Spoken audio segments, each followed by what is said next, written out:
Benjamin Netanyahu's long-time leadership of Israel could be about to end. In the last hour, right-wing leader Naftali Bennett said he's joining a coalition with the main centrist leader Yair Lapid.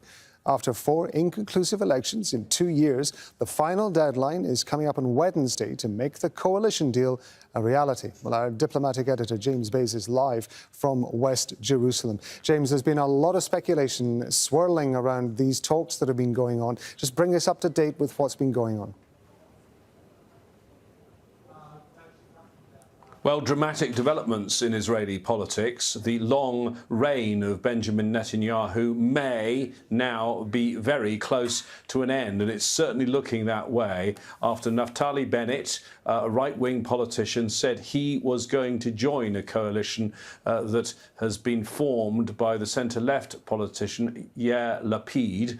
The two men have come to a deal, and the deal, many thought of this coalition depended on Mr. Bennett being the kingmaker, but it looks like the deal actually also involves him becoming initially at least the king, because under the deal Mr. Bennett will be the first prime minister and then it will rotate to Mr. Lapid at a later stage. It's almost a done deal, but not yet. Remember, there are more than 2 parties involved in this coalition, and all of them, I think all of the deals have to be absolutely confirmed with all the coalition members. And then the next stage is that Mr. Lapid, who was asked to form a coalition, goes back to Israel's president to say that he's managed to form a government.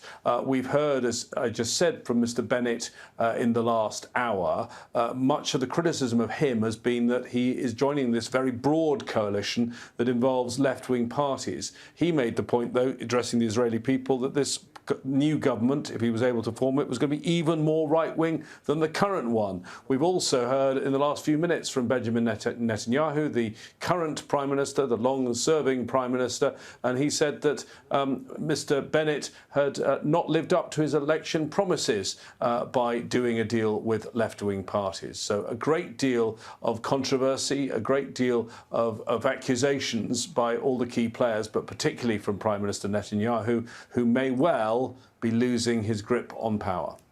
Benjamin Netanyahu placed himself right at the centre of the recent Israeli action that we saw against Palestinians when members of Hamas were firing rockets into Israel and the Israeli military was firing missiles into Gaza.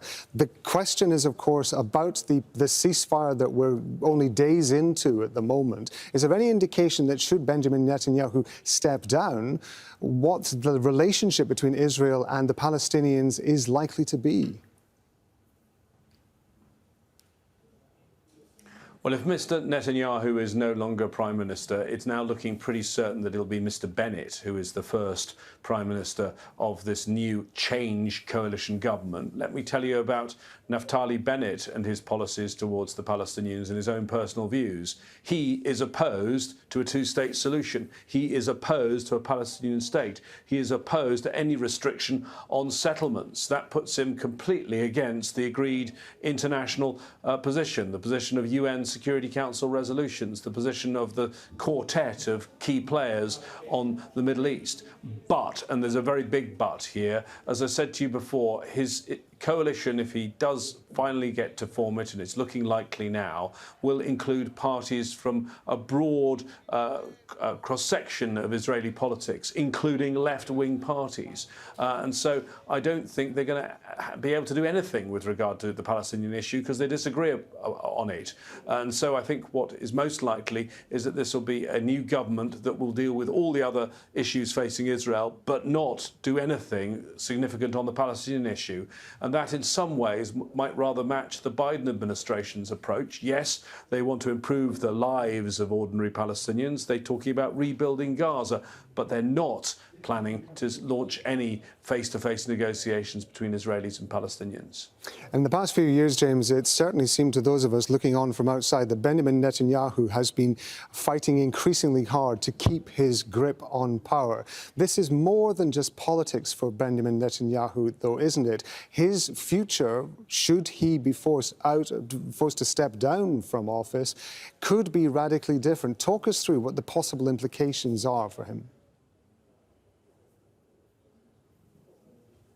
Well, for Benjamin Netanyahu and for Israel, this is, if he is out, going to be the end of an era, because he has been the longest-serving Prime Minister of this country. This time around, he's been in power for 13 years. So it marks a big moment for the country.